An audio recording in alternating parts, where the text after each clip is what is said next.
The old Toyota Camry wasn't much to look at anymore. The paint had faded years ago, and there was a crack running across the windshield that Sophie kept telling herself she'd fix someday. But right now, this beat-up car wasn't just transportation. It was home. Sophie pulled the blanket tighter around her shoulders as the evening chill crept through the windows.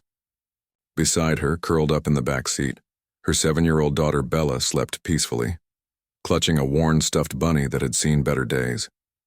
Sophie watched her daughter's chest rise and fall with each breath, and felt that familiar ache in her heart. This wasn't the life she'd promised her little girl. Just 18 months ago, things had been so different. Sophie had a small apartment, nothing fancy, but it was theirs. She worked as a music teacher at Lincoln Elementary School, spending her days teaching children to read notes and find their voices. The pay wasn't great, but it was enough. She could put food on the table, keep the lights on, and occasionally take Bella out for ice cream on Friday nights. Life wasn't perfect, but it was stable. Then the pandemic hit and everything fell apart like dominoes. The school cut its arts program first. Budget constraints, they said. Sophie understood, or at least she tried to. She picked up gig work where she could find it, playing at local cafes and small events, but those dried up too as businesses closed their doors. The bills started piling up faster than she could count them. First, she fell behind on rent by 1 month, then 2, then 3. Her landlord was patient at first, but eventually patience runs out. The eviction notice came on a Tuesday afternoon, and Sophie had exactly 14 days to figure out where they would go. She called everyone she could think of. Her parents had passed away years ago, one after the other, leaving her alone in the world except for Bella. She had a cousin in another state, but he had his own family and his own struggles.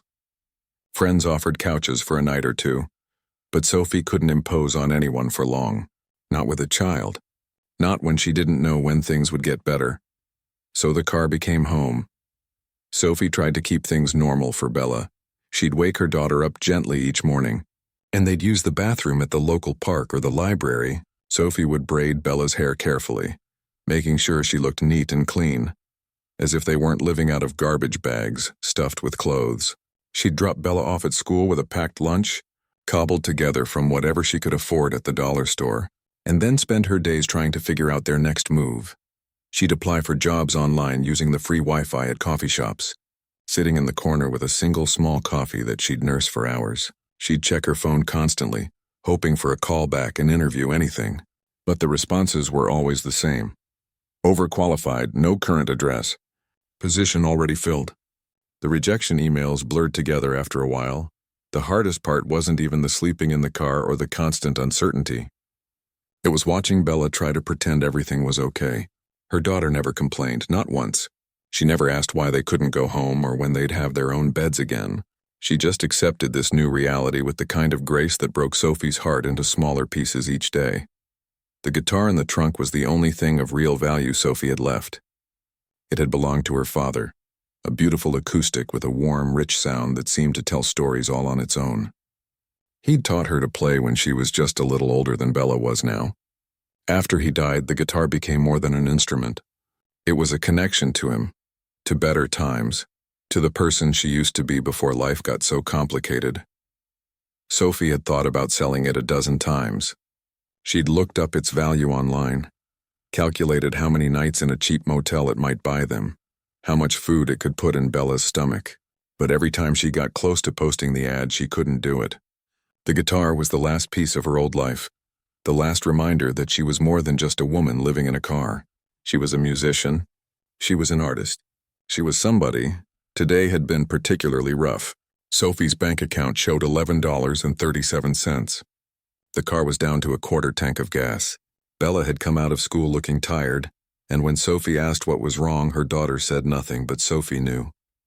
She knew Bella was hungry. The packed lunch hadn't been enough. It was never enough lately.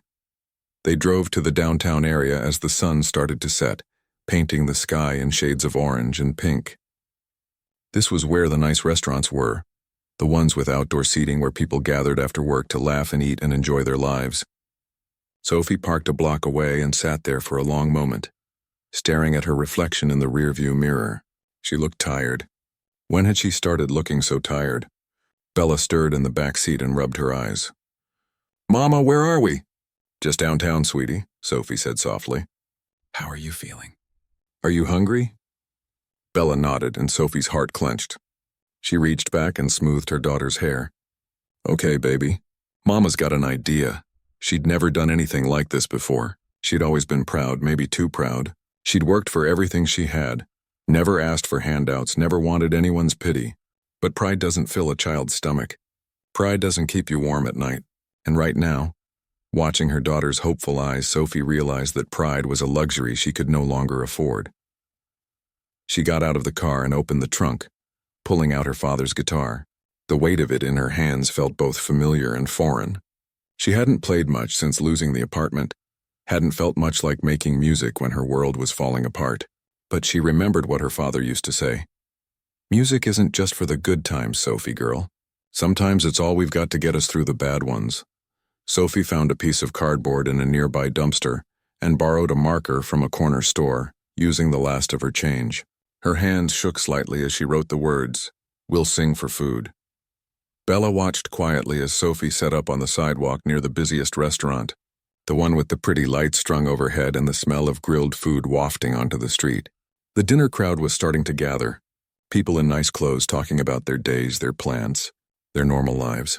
Sophie sat down on the cold concrete, positioned the cardboard sign in front of them and pulled Bella close to her side.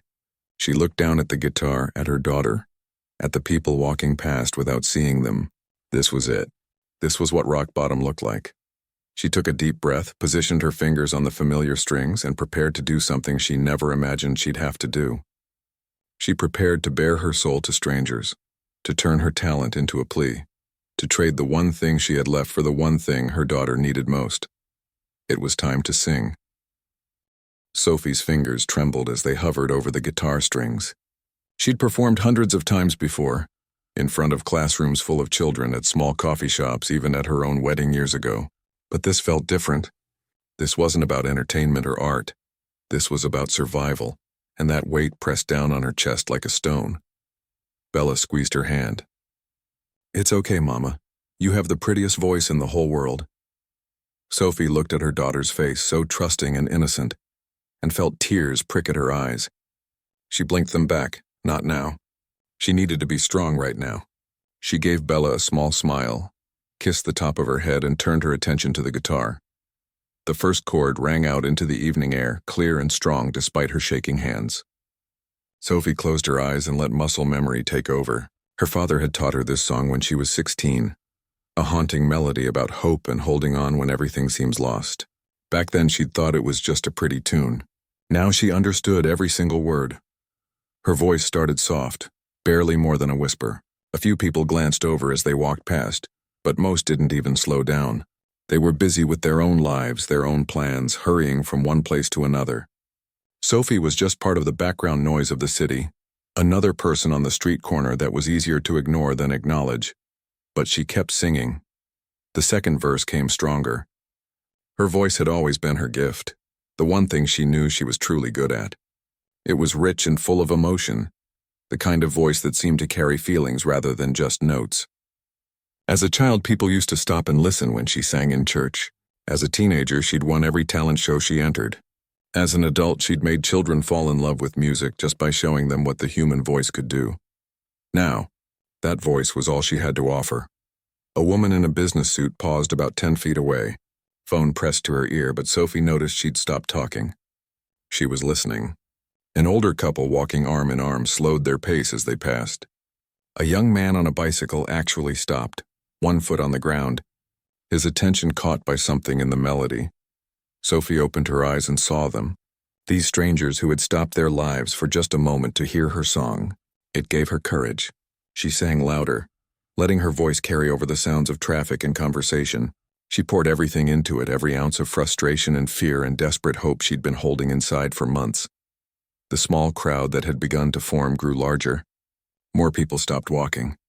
Diners on the restaurant patio turned in their seats to see where the music was coming from. Sophie could feel their attention like a physical thing, and instead of making her more nervous, it made her braver. Bella sat perfectly still beside her, watching the people gather with wide eyes. Sophie caught her daughter's gaze between verses and saw wonder there.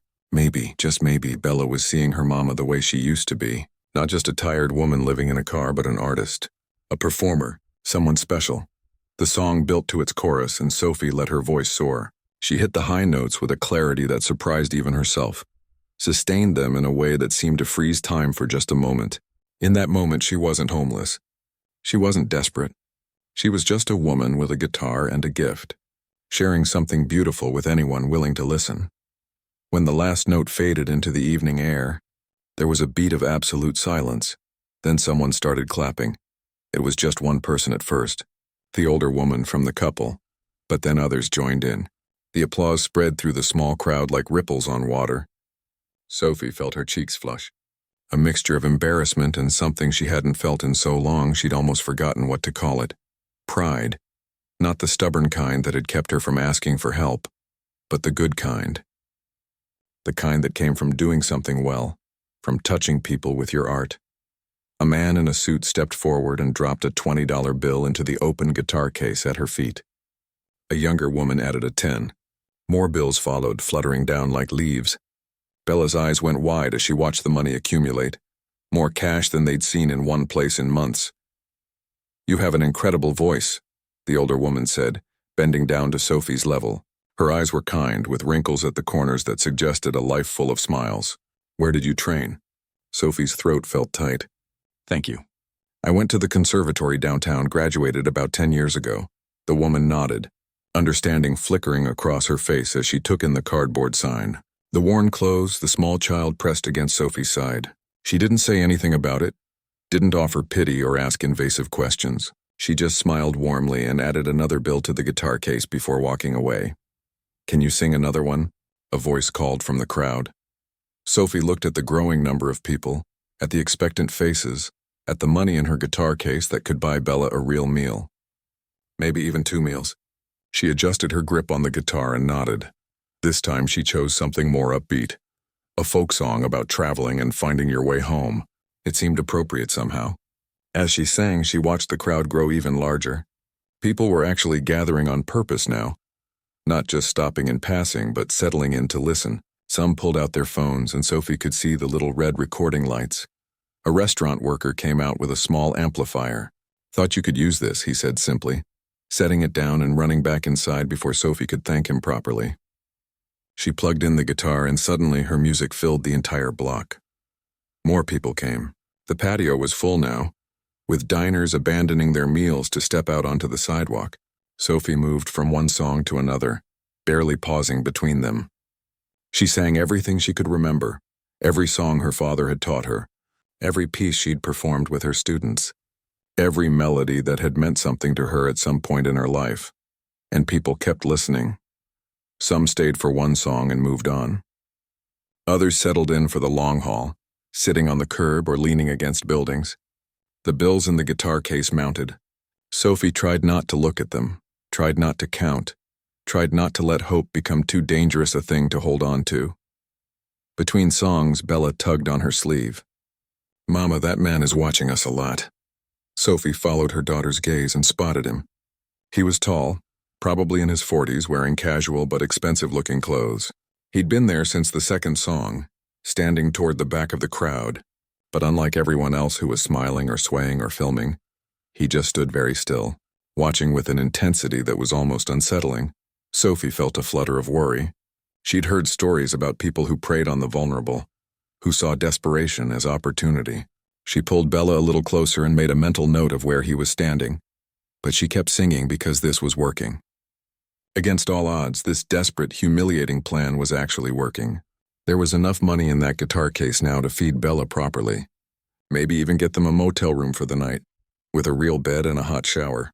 Maybe even put some gas in the car.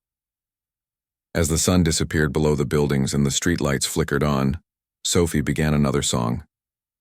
Her fingers were getting sore and her voice was starting to tire, but she didn't want to stop. Every song meant more time, more people, more hope that tonight they'd be okay.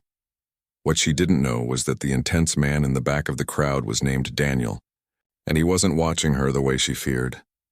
He was watching her the way someone watches when they've just witnessed something extraordinary, when they've just heard a voice that could change everything, and he was already making plans. Sophie's voice was starting to crack. She'd been singing for nearly 2 hours straight, and exhaustion was creeping into every note. Her fingers ached from pressing the strings and her throat felt raw. But she pushed through one more song, then another, because the crowd kept growing and the guitar case kept filling. Bella had fallen asleep against her side, the little girl's head resting on Sophie's shoulder. Sophie shifted slightly to make her daughter more comfortable, never stopping the music. This was for Bella. Everything was always for Bella. As she finished what she decided would be her last song, the applause came again, louder this time. Sophie managed a tired smile and looked down at the guitar case. There had to be at least $200 there, maybe more. It was more money than she'd seen in months. Enough for food, gas, and maybe even that motel room she'd been dreaming about. "Thank you," she said softly to the crowd, her voice hoarse. "Thank you all so much." People began to disperse, heading back to their dinners or their evening plans. A few stopped to say kind words or drop in a few more bills. Sophie carefully began counting the money with shaking hands, trying not to cry in front of strangers. $243. It felt like a fortune. "Excuse me." Sophie looked up to find the man who'd been watching her all evening standing a few feet away. Up close she could see he had kind eyes, the sort of eyes that crinkled when he smiled. But there was something serious in his expression too, something that made her heart beat a little faster. "Yes," she said, instinctively pulling Bella closer. "I'm sorry, I don't mean to intrude," he said, holding up his hands as if to show he meant no harm. "My name is Daniel. Daniel Foster. I work in the music industry and I had to talk to you. Your voice is absolutely remarkable." Sophie felt her cheeks flush. "Thank you. That's very kind." "I'm serious," Daniel said, pulling out a business card and holding it out to her. "I'm a producer. I run a small independent label here in the city.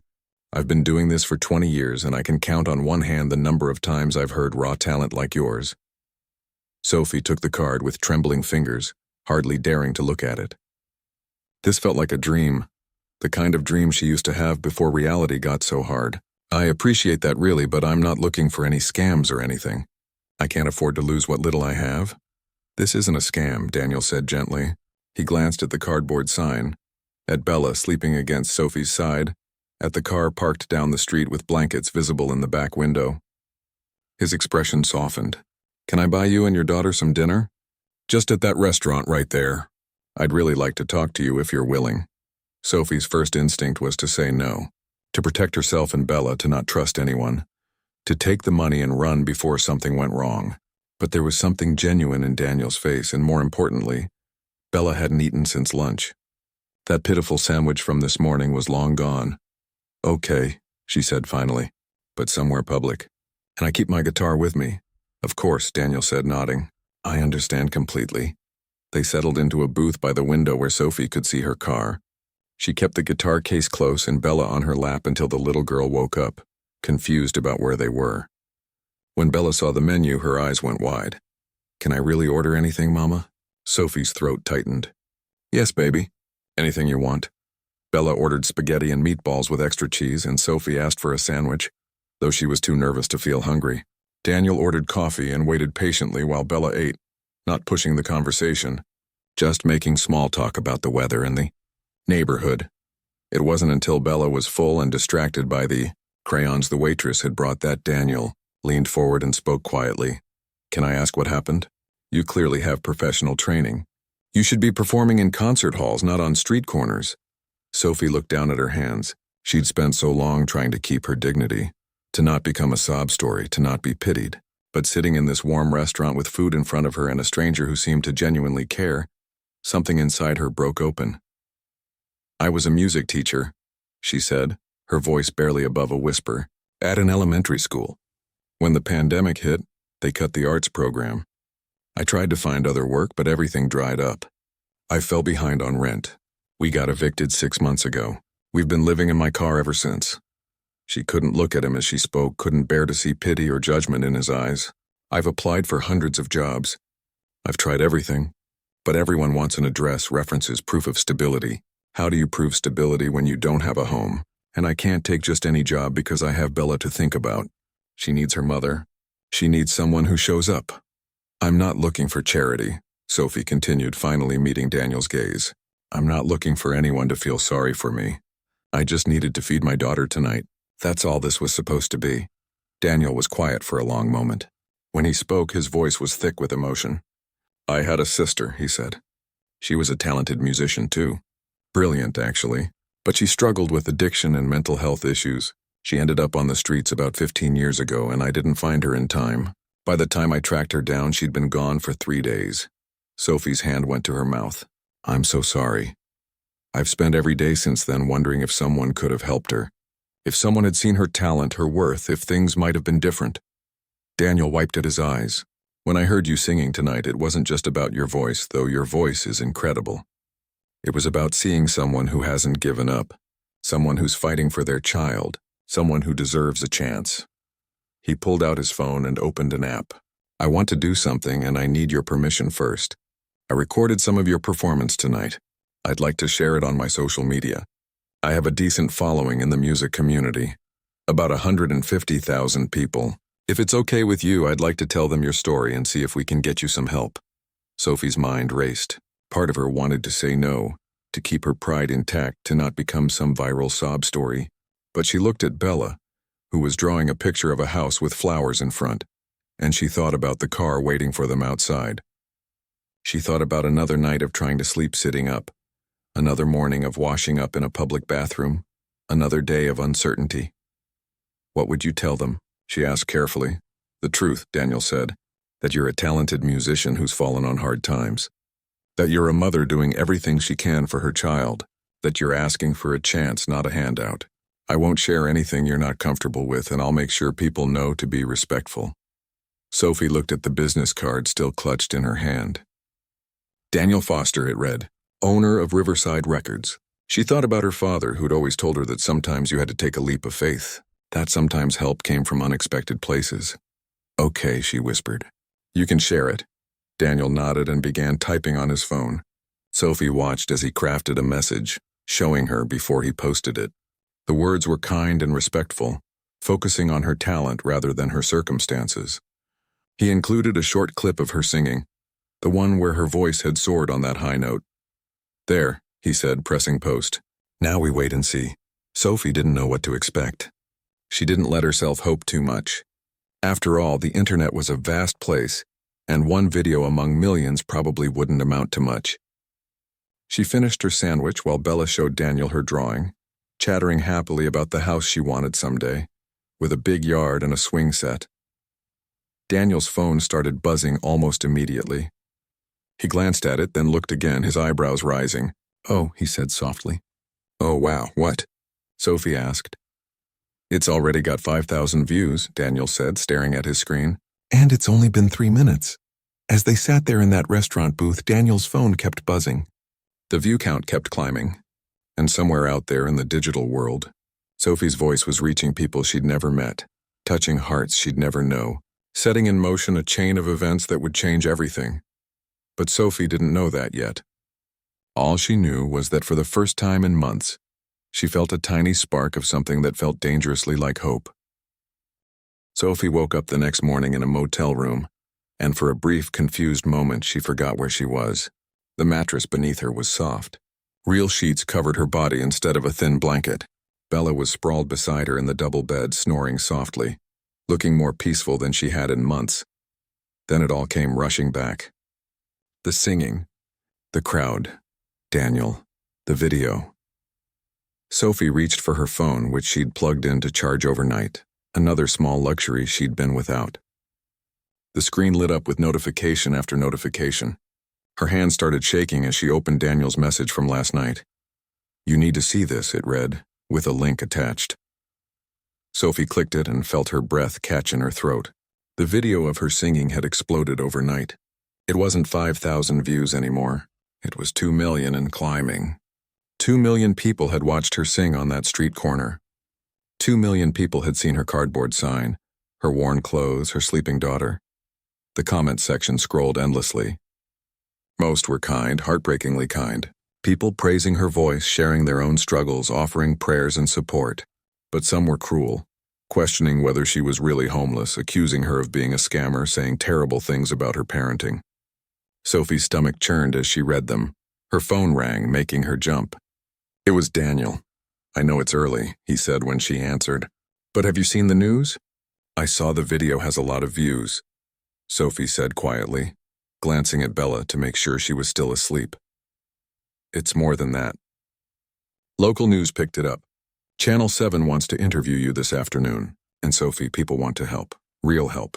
I've had dozens of messages from people asking how they can donate, where they can send money. Sophie felt dizzy. I don't understand. Why would strangers want to help me? Because your story matters, Daniel said simply. Because you reminded people that behind every person struggling on the street, there's a real human being with dreams and talents and people who love them. You made it personal. That afternoon, Sophie found herself sitting in front of a camera for the first time in her life. The reporter, a woman named Patricia with gentle eyes, asked questions that Sophie answered as honestly as she could. She talked about losing her job, the eviction, the fear of losing Bella if anyone found out they were homeless. She talked about her father's guitar and how music had been the one constant thing in her life through all the chaos. But mostly, she talked about Bella, about how her daughter deserved better, about how every parent's worst nightmare is not being able to provide for their child, about how singing for food had been humiliating and terrifying, but also necessary, because love sometimes means swallowing your pride. When the interview aired that evening, Sophie watched it on the small television in their motel room. Daniel had paid for 3 more nights, insisting it wasn't charity, but an investment in her future. Seeing herself on screen felt surreal. She looked tired and worn down, but there was something in her eyes when she talked about Bella that she recognized: determination, love, the fierce protectiveness of a mother who would do anything for her child. The video went even more viral after the interview. 5 million views became 10 million. Daniel's phone and Sophie's phone both rang constantly. News outlets from across the country wanted to talk to her. Radio stations wanted her to perform. But more importantly, people wanted to help. A woman named Claire, who ran a local community organization, reached out to Daniel. Within 24 hours, she'd organized a fundraiser. Daniel created a verified donation page, making sure every dollar would go directly to Sophie and Bella. He was transparent about it all, posting updates constantly, showing receipts, making sure people knew their money was going to the right place. The donations started small. $5 here, $10 there. People who didn't have much themselves but wanted to contribute something. Then bigger amounts started coming in. $100, $500. Someone donated $1,000 with a note that said, "My mother was a single parent who struggled too. This is for her memory." Sophie watched the numbers climb with tears streaming down her face. In 3 days, strangers had raised $15,000, then $30,000, then $50,000. It seemed impossible, like something that happened to other people in stories, not to a woman who'd been sleeping in her car just a week ago.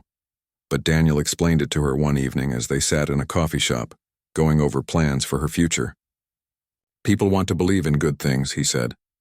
They want to believe that helping matters, that their $5 or $10 can actually make a difference in someone's life. You gave them that chance. The restaurant owner where Sophie had first performed called Daniel. His name was Vincent, and he'd been running that restaurant for 30 years. "I want to host a benefit concert," he told them. "We'll close the patio to regular service for 1 night, set up a proper sound system, and let Sophie perform.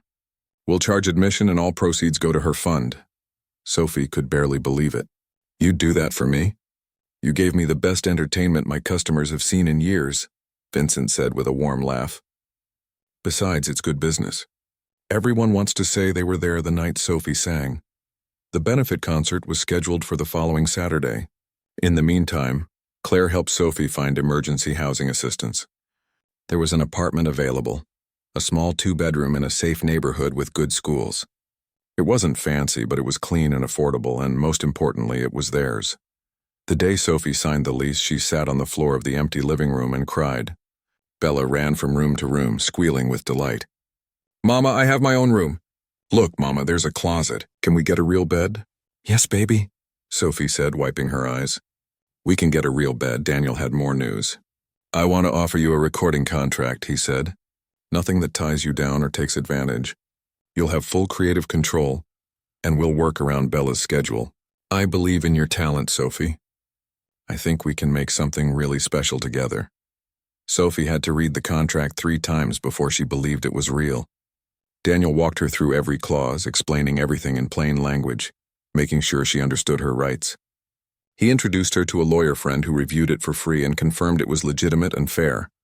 "Why are you doing all this?" Sophie asked him one day. "You don't even know me." Daniel was quiet for a moment. "I told you about my sister. I never got to help her. But maybe I can help you. Maybe that means something. Maybe it helps heal that old wound a little bit." The night of the benefit concert arrived. Sophie stood backstage, wearing a dress that Claire had helped her pick out from a donation closet. It wasn't designer or expensive, but it was clean and pretty and made her feel like a performer instead of someone begging on a street corner. The patio was packed. Every seat was full and people stood along the sides. Local news cameras were set up. Daniel had helped her prepare a set list, choosing songs that showcased her range and emotion. Her father's guitar hung around her neck and she could almost feel his presence with her. Vincent introduced her to thunderous applause. Sophie stepped out into the lights and for a moment the fear tried to grab her. But then she saw Bella sitting in the front row next to Claire, her daughter's face shining with pride and excitement, and Sophie remembered why she was here. She began to sing. This time, it was different. She wasn't singing for survival. She wasn't singing because she was desperate and hungry and had no other choice. She was singing because this was her gift, her passion, the thing that made her feel most alive. She was singing because these people had shown her kindness when she needed it most, and this was how she could give back. The performance was flawless. Her voice soared and dipped, carrying emotion that made people reach for tissues. She sang the songs from that first night on the corner, but she also sang new ones. Songs about gratitude and second chances and the unexpected kindness of strangers. When she finished her final song, the entire patio rose to their feet. The applause was deafening. People were crying openly, not from sadness but from joy, from witnessing something beautiful, from being part of a story that restored their faith in humanity. Sophie looked out at all those faces, at the cameras recording this moment, at Daniel standing in the back with tears running down his cheeks, at Bella jumping up and down with excitement. The fundraiser total had reached $75,000, enough to support them for over a year, enough to give Bella stability while Sophie rebuilt her career, enough to change everything.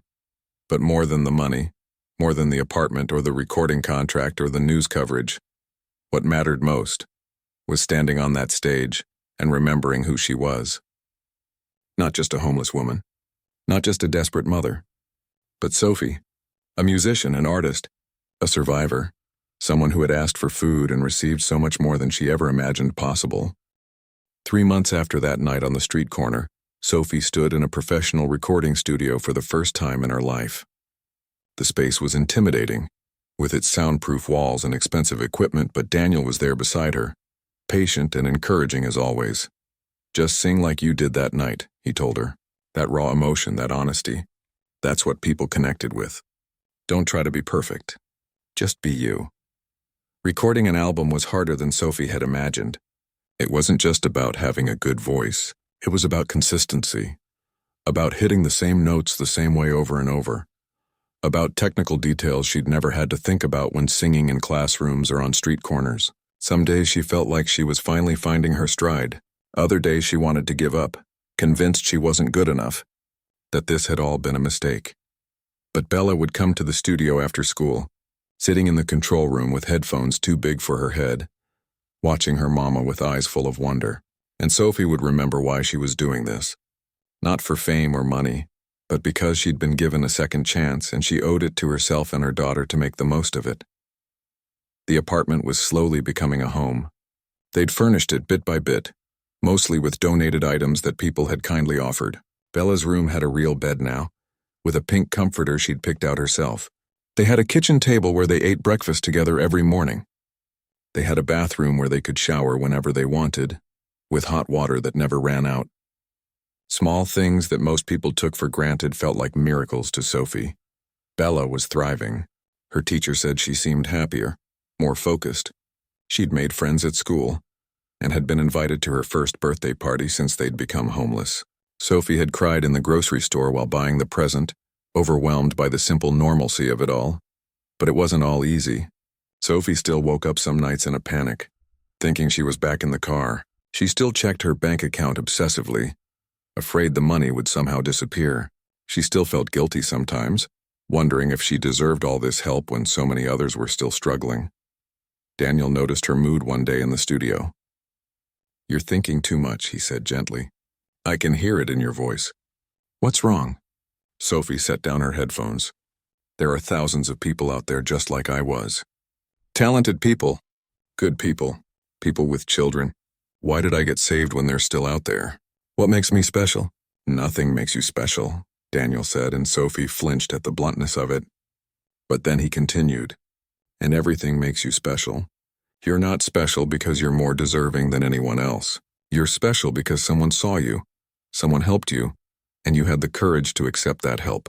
But you're right that there are others out there. So what are you going to do about it?" That conversation changed something in Sophie. She started volunteering at the community center where Claire worked, helping other families who were experiencing homelessness. She'd share her story, but more importantly, she'd listen to theirs. She'd help them fill out job applications, practice for interviews, connect with resources. She knew the system now, knew the loopholes in the programs and the people who could actually help. When the album was finally finished, Daniel organized a listening party. It was a small gathering, nothing fancy, but it felt momentous to Sophie. They called it "One Song Away," the title of the opening track which Sophie had written about that night on the corner when everything changed. The album was a mix of covers and original songs. Sophie had been terrified to write her own music, convinced she wasn't talented enough, but Daniel had pushed her. "You have a story to tell," he'd said. "People need to hear it in your own words." So she'd written songs about struggle and survival, songs about the love between a mother and daughter, songs about losing everything and finding unexpected grace, songs about the kindness of strangers and the power of not giving up. When the album released, it didn't shoot to #1 on the charts. It wasn't an overnight sensation, but it found its audience. People who'd followed Sophie's story bought it. People who'd experienced their own struggles connected with it. Radio stations picked up a few tracks. It sold steadily, not spectacularly, but enough. More importantly, Sophie was making enough money to support herself and Bella. She performed at local venues, small concerts where she could actually see the faces in the audience. She did interviews where she talked not just about her own experience, but about the broader issue of homelessness, about how quickly anyone could find themselves in that situation. A year after that first night, Vincent approached Sophie with an idea. "I want to do a monthly concert series," he said. "Free performances on the patio. We'll serve food, create community, and showcase local musicians who are trying to get their start. You'd be the first performer, of course, but then we'd bring in others. What do you think?" Sophie loved the idea. The first concert was scheduled for a warm evening in June, exactly 1 year after she'd sat on that same sidewalk with a cardboard sign. The patio was decorated with lights, and the smell of Vincent's cooking filled the air. But this time, Sophie wasn't performing alone. She'd found 3 other musicians through the community center, people who were homeless or had been recently, people with talent, but no opportunities. They performed together, a mix of styles and stories, and the crowd loved every minute of it. After the performance, a teenage girl approached Sophie shyly. "I saw your video last year," she said. "The one where you were singing for food. My family was going through something similar. We were about to lose our apartment. But your story inspired my mom to reach out for help instead of trying to hide it. We got assistance and we're okay now. I just wanted to say thank you." Sophie hugged her, tears streaming down her face. This was why it mattered. Not the album or the news coverage or the money, but this. Knowing that her story had helped someone else, that her vulnerability had given someone else courage. Bella was 8 now, and sometimes Sophie would catch her daughter looking at her with this expression of pride that made Sophie's heart swell. One night, as they were getting ready for bed in their apartment, Bella said, "Mama, do you remember living in the car?" "I do, baby," Sophie said softly. "I wasn't scared," Bella said. "I knew you'd figure it out." "You always figure it out." Sophie pulled her daughter close. "We figured it out together, didn't we?" That night, after Bella was asleep, Sophie took her father's guitar out to the small balcony of their apartment. She sat under the stars and played quietly, not for an audience or for money or for survival, but just because she wanted to, because music was part of her and always had been. She thought about how much had changed in a year. the apartment, the album, the stability, but also the smaller things, the way she no longer jumped at every unexpected expense, the way Bella laughed more freely, the way Sophie had learned to accept help without feeling like she was failing. Her phone buzzed with a message from Daniel. Just got a call from a school district 2 hours away.